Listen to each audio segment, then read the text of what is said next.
Hello, it's me, Hania from 2023. I have decided to make this supplement to this lecture about linear transformations because this lecture has caused a lot of emotions, both very positive and very negative, so it was really extreme. Some students really loved this lecture because it is kind of different, but some of the students really hated this lecture. So it's really, well, it is really extreme. And well, I didn't hear anything from those who just thought that it's a regular lecture, so I cannot know. The reason why I feel that I need to give you some explanation is that when I was recording this lecture, I thought that I would teach you about linear transformations in this first course, Linear Algebra and Geometry 1. And when I was arrived to more or less one half of the course, I realized that with linear transformations, this course would get really ridiculously large. And then I decided to move this topic to the next course, Linear Algebra and Geometry 2. And the message here is you will not learn about linear transformations in this course. You don't need to understand linear transformations in order to understand the entire stuff taught in this course. You will learn a lot about linear transformations and in very large detail in the next course, Linear Algebra and Geometry 2. The reason I introduced linear transformations already here in this course was that I wanted to give you some graphical illustration for several facts, like for example matrix multiplication and the fact that matrix multiplication is associative, and you can prove this stuff in another way, and you can simply say how matrices are multiplied, and so you can do this purely mechanically. It's not a problem. I just wanted to give you this geometrical image because I simply love geometry. But now I will tell you in which places in this course you will encounter linear transformations, and I also have a surprise for you, and this will be several MANIM animations. In the first course we didn't do anything with MANIM. MANIM is a framework for mathematical animations, but in the second course we started to use MANIM for various animations. So in this supplement to this lecture, you will get to see linear transformations in action. And even if you don't understand really how they are built and all the computational details, you will have an image in your head, and you will understand that there is this link between matrix multiplication and linear transformations. Okay, so now I can start. You will get just 4 slides and then several MANIM animations, and again, don't try to understand all the details because you don't get enough information in order to understand all the details. But you can go back to this lecture later when you have seen Linear Algebra and Geometry 2, and then you will probably appreciate this lecture more.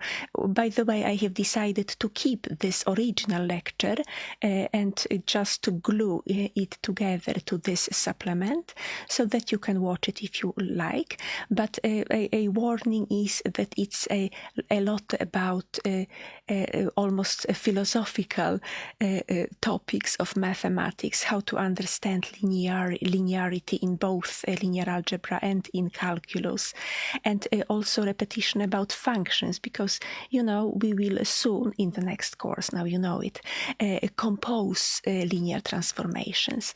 And so this is why I also repeated very briefly about functions, the domain, the codomain, and this type of terminology. But it will come back in the second course. So let's start now. September 2023, 2 years and 4 months after the release of Linear Algebra and Geometry 1. And here you get the information about this second course, Linear Algebra and Geometry 2. There is an entire chapter, Chapter 2, devoted to linear transformations, 4 large sections about linear transformations. And this is really thorough, so you get the definition, you get actually 3 equivalent definitions of matrix transformations. You get to practice with this link between matrices and linear transformations. You get to see pictures, geometry of matrix transformations on R2, this is the plane, and R3, this is the space. Properties of matrix transformations and general linear transformations in different bases. So there will be really a lot of stuff about linear transformations. So please don't give up on this very course if you discover that you don't understand linear transformations. It's not a problem. You don't need to understand linear transformations in order to follow the entire material of this course. And now, in this very course, there are 6 videos, if I'm not mistaken. I was searching for these videos, and these are the ones I have found, which in some way refer to linear transformations. But the thing is that you don't need to understand the details of linear transformations.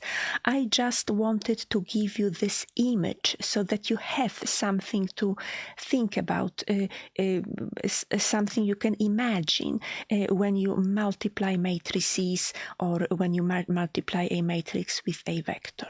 This was my thought. So this is the lecture we are in. We are making, this is the supplement to video 10. It's a very theoretical, almost philosophical introduction about linearity in general, and about various types of spaces in mathematics, and about important classes of functions in these spaces. And this was made because I wanted to tell you that various mathematical spaces have their own functions, and their own functions of linear algebra and geometry are linear transformations, and these are transformations which in a way preserve linearity or preserve linear combinations. Then in the very next lecture you get a geometrical interpretation of matrix vector multiplication. Then matrix multiplication with geometrical interpretation. The video is marked as theoretical and optional. And in the video right after this one, you get to see simply how to multiply matrices, and you get some exercise. So even if you don't understand the geometrical interpretation, don't worry, you can still be able to multiply matrices. Then in video 73, I use linear transformations for a really elegant motivation of associativity of matrix multiplication. Otherwise, you get a very tedious and very boring proof. Then the next one, I use linear transformations for a geometrical illustration of the fact that matrix multiplication is not commutative. And the last one, a geometrical interpretation of determinants. So these are 6 videos in which linear transformations are mentioned, and for these mentions I wanted to introduce linear transformations, and also because I thought that I would simply cover them in this course, which didn't happen. And you know also now that you don't really need to understand linear transformations in order to learn the entire remaining part of this lecture, because you see it's just 6 lectures out of I don't know how many, 200, a lot. And now the last part of this supplement is an illustration how this nice matrix, 2 by 2 matrix with these entries, defines a linear transformations of the plane on itself. And what is written here is showing how a matrix vector multiplication looks. And the thing is that this matrix defines a linear transformation of the plane on itself, and that if you now multiply just any position vector by this matrix, then you will get a vector which is the image of this given vector under this given transformation. And now I will show you several animations which will show you how such linear transformations look. Now, here you see the coordinate system with the grid lines, and you see 2 unit vectors, this one and this one. And here you see the 2 by 2 matrix I have shown you in the previous slide. And now I will show you how this matrix transforms this entire plane into, well, another plane. Have a look.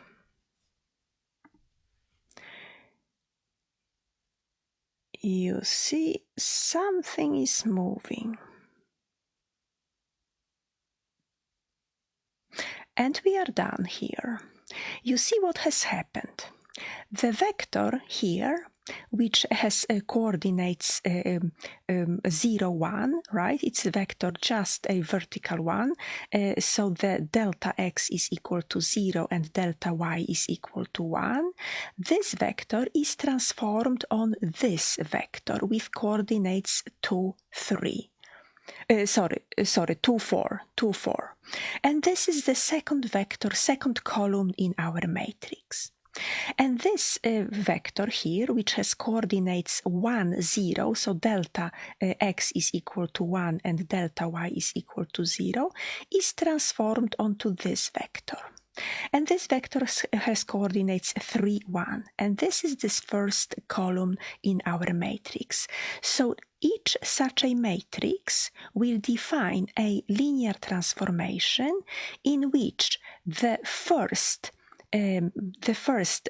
vector here, the first unit vector, 1, 0, is transformed onto the first column of the matrix. So here 3, 1, 3, 1. And the second unit vector is transformed onto the second column in this vector. And not enough with this. You see that the grid lines are transformed into new grid lines, which are, also parallel and equally spaced, but they are not, they are not perpendicular, because these 2 new vectors, which are kind of generating our plane, are not perpendicular either. Our old generators were perpendicular, and this is why we got this nice grid with orthogonal grid lines. And here we get a new grid lines which are parallel and equally spaced, but they are parallel to these 2 vectors, right? So this is how this linear transformation works. And you know what? This linear transformation works like this, that, for example, the image of the vector, which is the sum of these 2 unit vectors, so vector 1, 1, will be transformed onto the vector which is the sum of these 2. So you cannot see this really, but it is the 4th vertex of this parallelogram here. You know, parallelogram rule for vector addition. And maybe you can see this here better. take the vector which is the green one here minus the red one. This will be this vector here. So this vector is the green one minus the red one, right? Because this vector here is minus the red one. And this vector is the image of this minus this, which will be this vector in the plane. This is what we mean, and this would hold for all the linear combinations of our two vectors. This is what we mean when we say that linear transformation preserves linear combinations. In the second Manim animation, you get a slightly different matrix. You see, it's very similar to the previous one, but the entries are rearranged. So they are the same entries, but in another order. So let's have a look what this matrix is doing to our plane. So now you understand that this green vector will move onto the vector, will be transformed onto vector 2, 4, and the red one will be transformed onto the vector 3, 1. So you see it is kind of similar to the previous one, but with this difference that now the image of this one is the 2, 4, and the image of this one is 3, 1. So it is kind of the other way around compared to the previous one. And now on the image of this first transformation, we apply this matrix. And what is this transformation doing? This transformation sends all the vectors on the y-axis. So it's a projection on the y-axis. So this is how the composition of these two transformations look. If you apply first this one and then the second one. Now we take the same matrices, but we first apply this transformation and then this, and you will see that we will get a different result. And this is a graphical illustration showing that matrix multiplication is not commutative. Of course, you can just compute this matrix multiplication, which we will learn later in this course, and see that you get different results.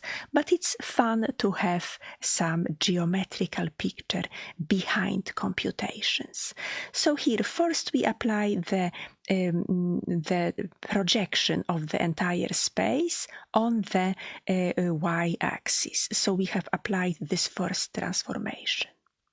And then we just have one-dimensional space left, and we have to transform this according to this matrix. So here in this transformation, the y vector is mapped onto vector with coordinates 3, 1. But you know, the entire space, which is just a plenty of scalings of this vector, is also mapped onto this line. So the result of composition of these two transformations is different than if you would first apply this and then this one.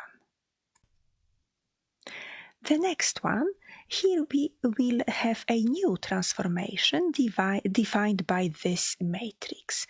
And you remember that the first column will be image, so the vector in the first column will be the image of this vector under our transformation, and the second column will be the image of this vector. So see what happens if we apply this transformation on our plane. The vectors, the green one and the red one, simply change places, but we still have a grid which contains perpendicular lines. Now, on the result of this transformation, we can apply projection on the y-axis. You have already seen such a projection. You know that everything just lands on the y-axis.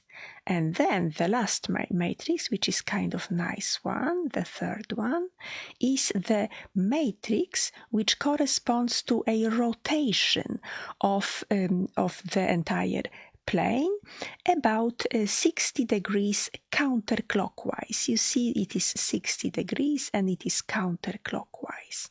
And you will learn later in the second course that this matrix is built out of sine and cosine values for 60 degrees. And generally you will learn about matrices for rotations. So this, what we got here, is the result of multiplication of these three matrices, and geometrically it corresponds to a composition of three linear transformations. Symmetry along the diagonal, because if this vector was mapped onto this one and this on this one, then we have actually performed symmetry along the diagonal. Here is projection on the y-axis, and here is a rotation. And the very last one, just for fun. So you get also three matrices. The first matrix performs a transformation, defines a transformation, which looks like this. It is symmetry along the x-axis, right? This vector is unchanged, and this vector got mapped on its opposite. So this is symmetry along the x-axis. Then the second matrix is the rotation matrix with rotation about 45 degrees.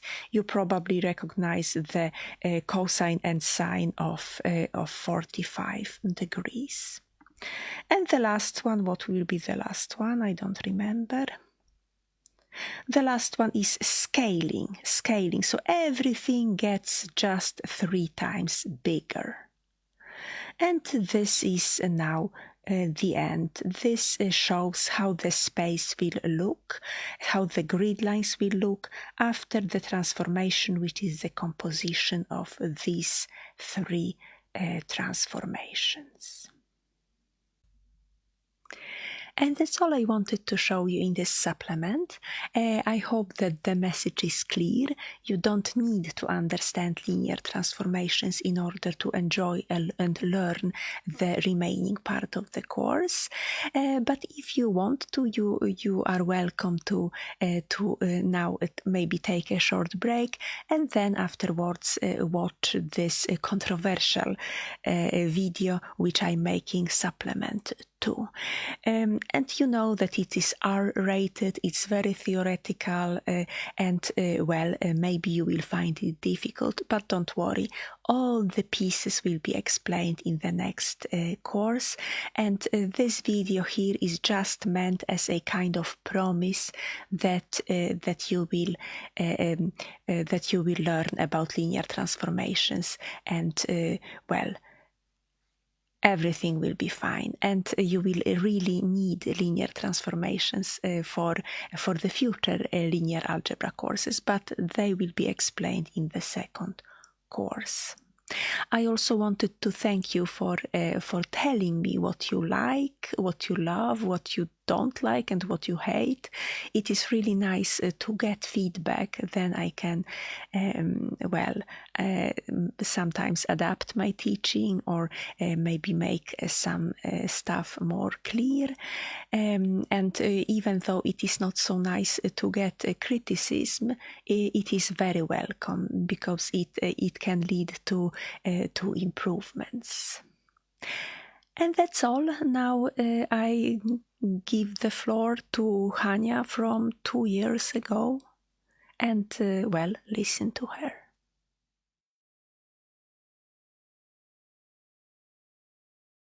Hello.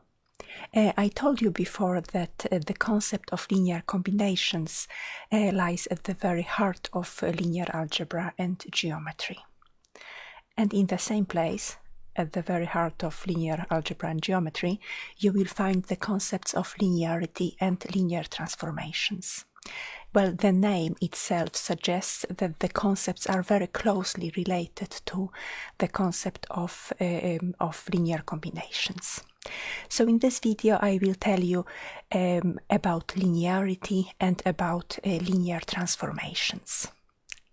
And this topic of linear transformations will get its own place later in some later section of this course. But now it's just enough introduction, which makes it possible to use the terms and work with linear transformations before we discussed it in depth.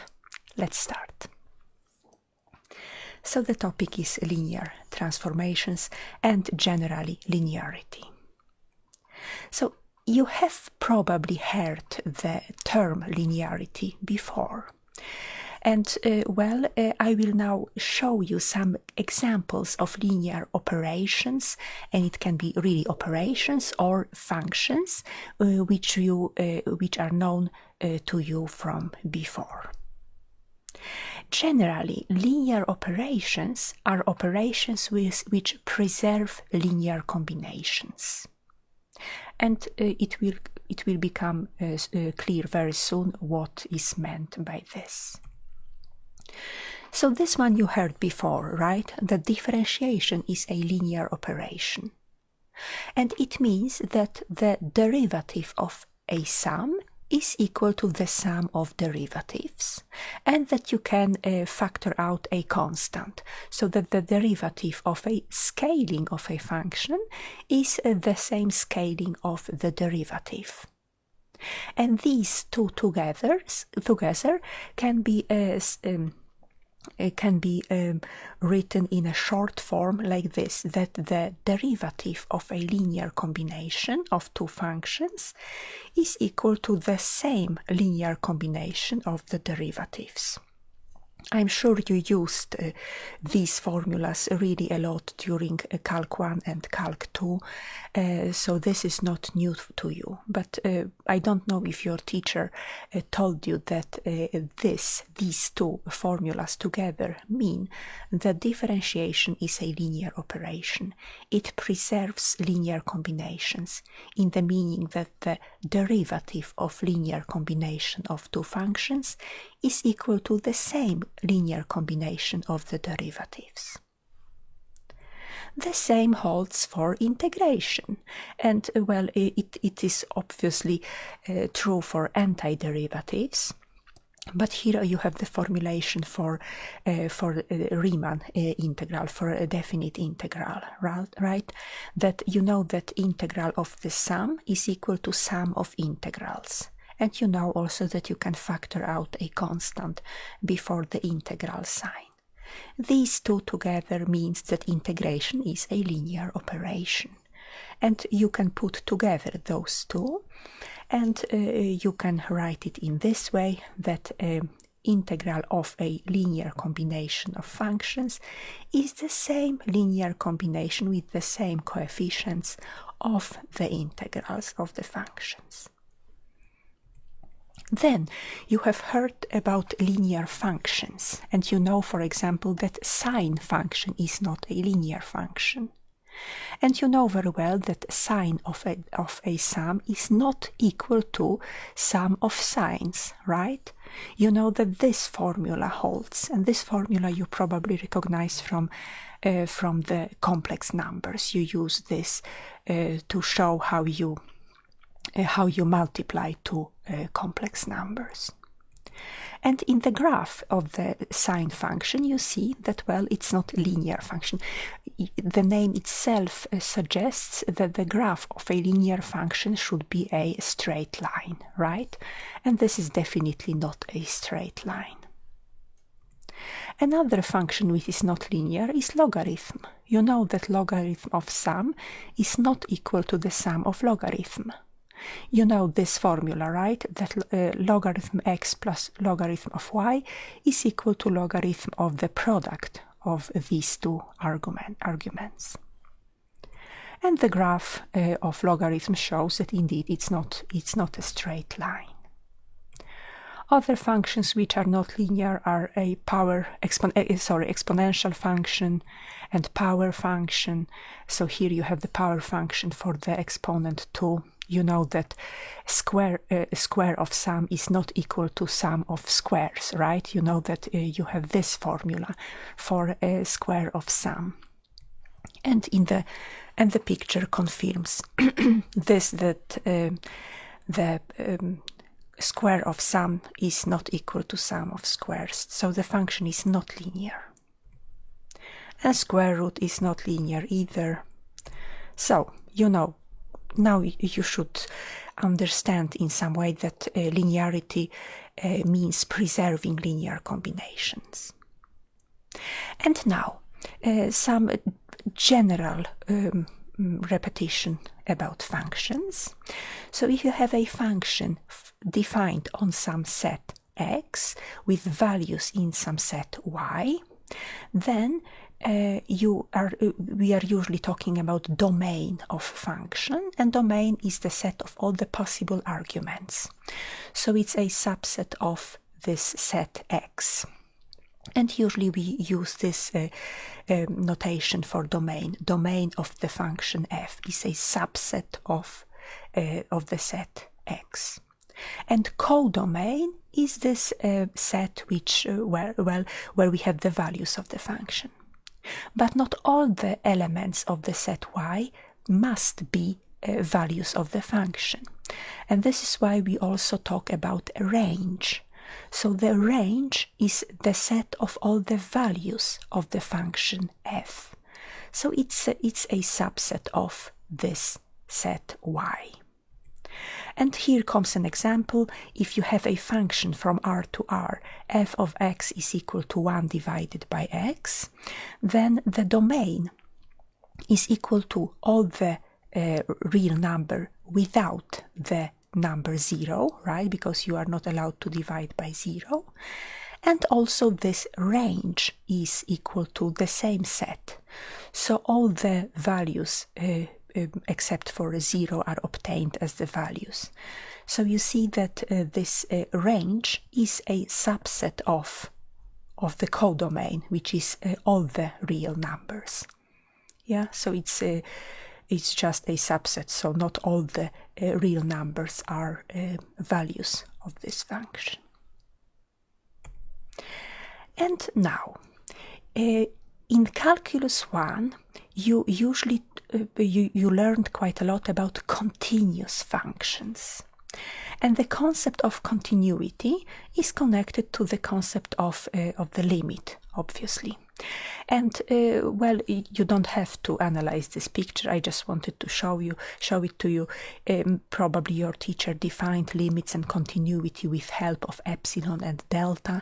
And in short words, we say that a limit of f ex with x going to a is equal to L if the values f of x can get arbitrarily close to the value L, if only the arguments x are close enough to the point A.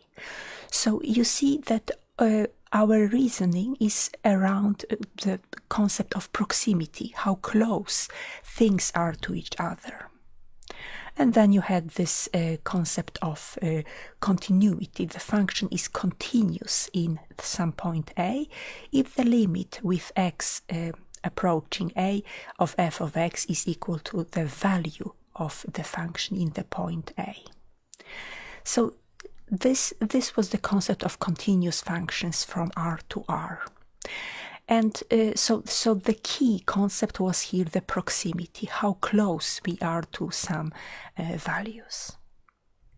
And in linear algebra, what will be important for us is not how close things are to each other, but if the linear combinations are preserved under transformations. And transformations are, transformation is just a fancy word for function. And well, it's the word which is often used in linear algebra, and in this word, by using this word, you get kind of hint that it will have to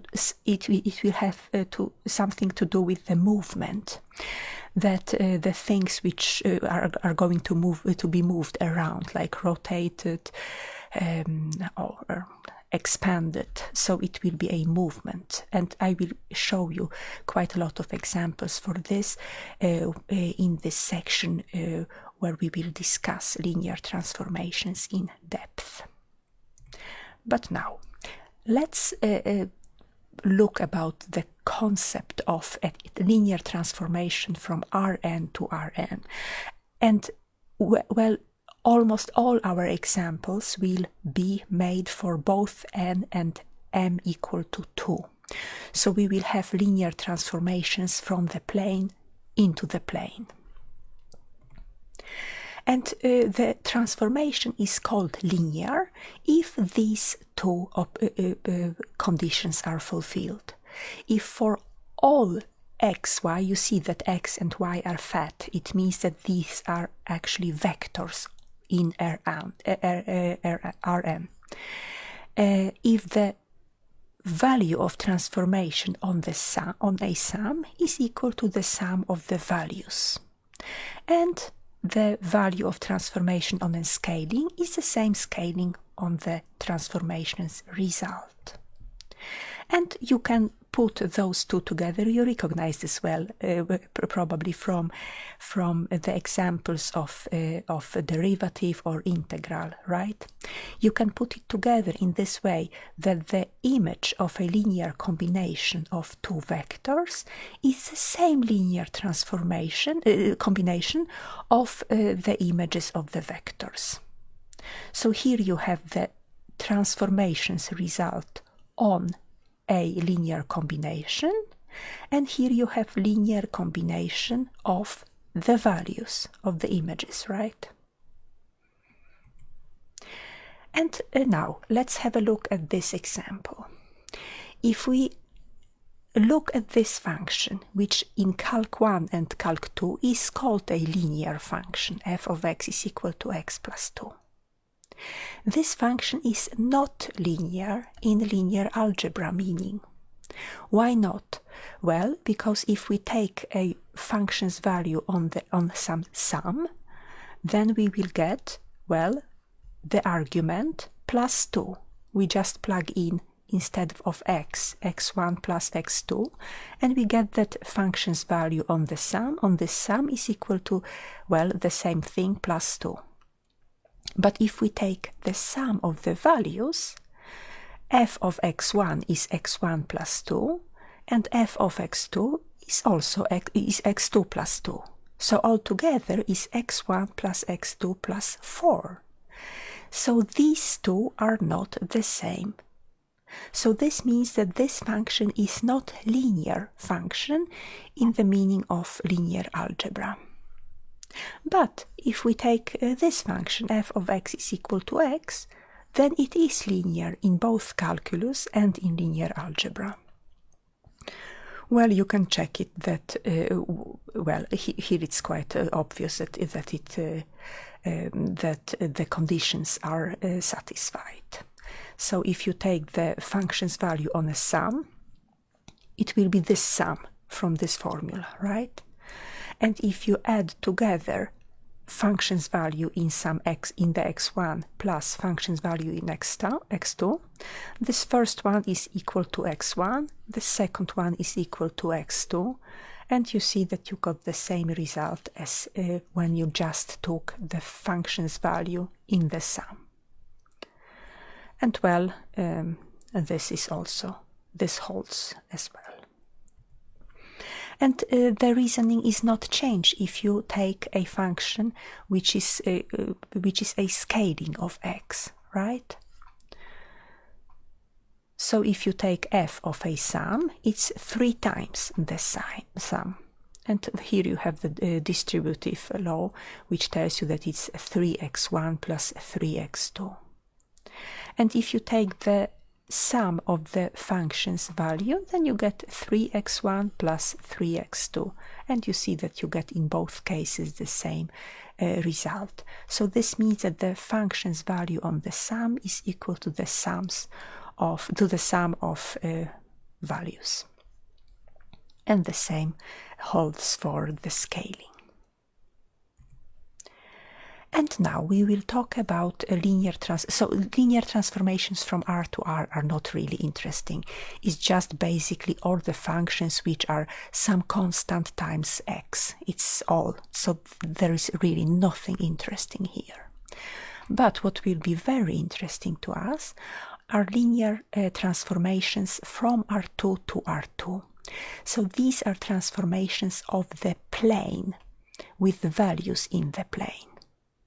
And well, this condition must be satisfied. So let's have a look how it can look. Here I have prepared the coordinate system with our vectors, our unit vectors in the direction of axis, here E1 and E2. And let's say that our transformation has these vectors as values in E1 and E2. So these two vectors, F1, which is vector 2, 4, 2, 4, and E2 is transformed onto 3, 1. 1, 2, 3, 1. So this is a value of the transformation in E2, and this is the value of the transformation on E1. And observe that I have written those two vectors, which are images of E1 and E2, as column vectors. Sometimes we write vectors in column form, sometimes like this, as I wrote before, like 2, 4. It is the same. It doesn't matter how you write it. But in some contexts, it's a better idea to write vectors as columns.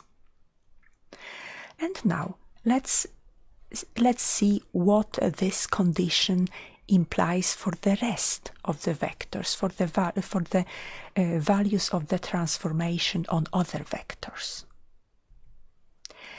Well, if we take any vector which has coordinates xy, then we know that this vector can be written down as the following linear combination of these two unit vectors in the directions with the coordinate axis. This I have explained in the previous video, right?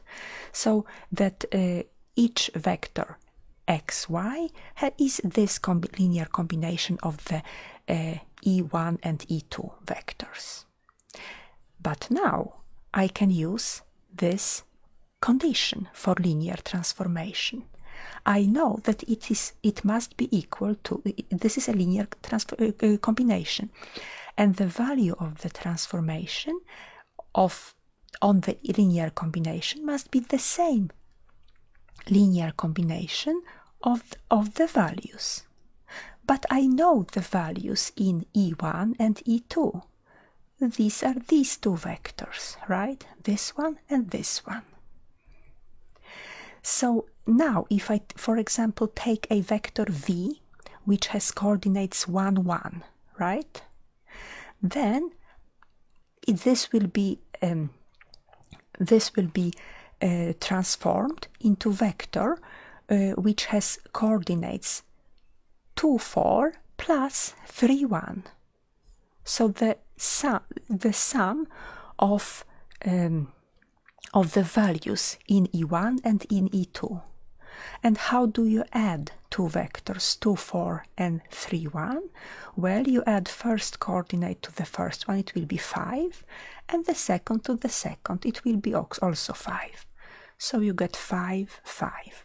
So this vector is the value of the transformation on this vector v.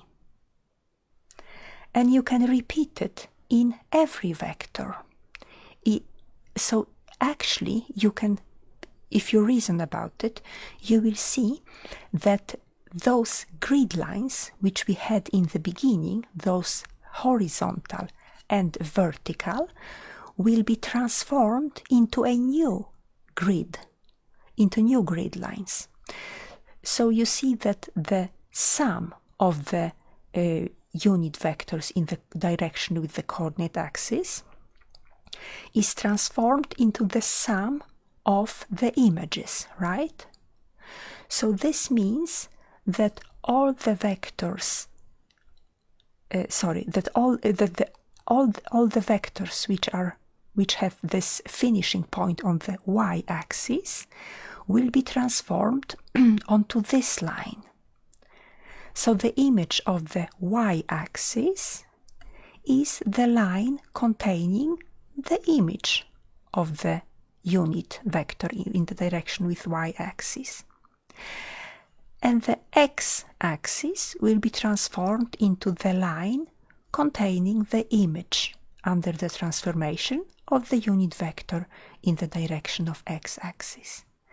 So these parallel lines is our new grid. These are our new grid lines. So the grid lines transform into new grid lines. They are parallel and equally spaced. And this is the consequence of the definition of linear transformation, that the linear combinations must be preserved. So in particular, this square here, formed by the unit vectors e1 and e2, is transformed into this parallelogram, which is spent on the values of the unit vectors in directions with axis. And we know that all the points here inside will be transformed in all the points here inside, because the linear combinations are preserved.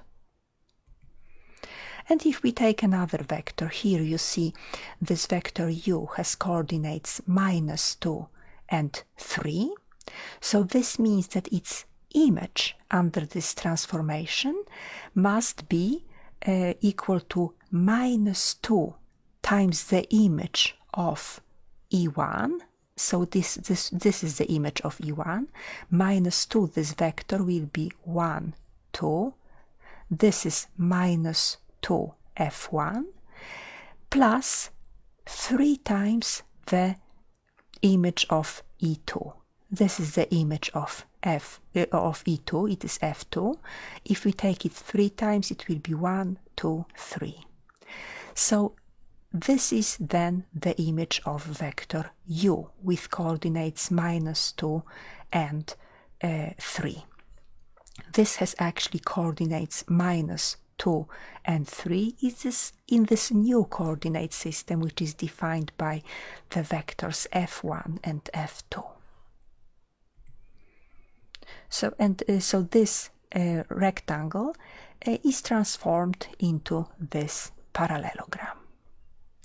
Here you see 2 units and 2 units, 3 units, 3 units, but units in these new coordinate systems are measured by vectors f1 and f2.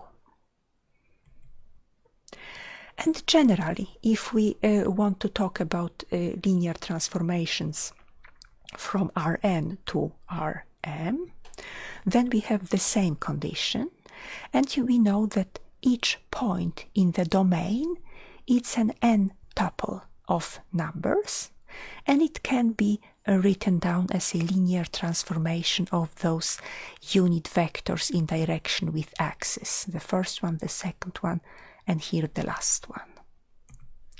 So now, if we have some transformation, then knowing the image under this transformation of the unit vectors in the direction with the axis will tell us everything about the entire transformation.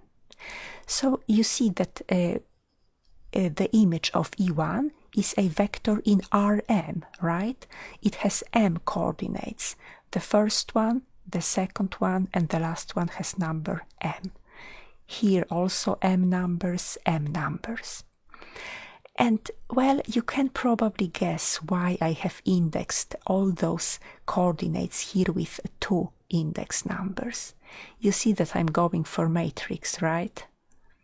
It's coming slightly later. So now if you want to compute the value of the transformation on any point in Rn, and so you know that any point is a linear combination of the unit vectors in direction with axes, and you know that linear combinations are preserved by transformation. Well, here is actually a formulation for just two vectors, and here we have n vectors. But by mathematical induction, you can actually expand this condition to a condition for any number of vector in this linear combination. So this linear combination is preserved. So we just have this result, right? Here we plug in, instead of t of e1, we plug in this value. Instead of t of e2, we plug in this value, and so on and so on. And in the next video, you will see, well, there we will arrive to this matrix which I was aiming to. You will now understand why I used this double indexing for those values of the transformation. Stay tuned. Bye bye.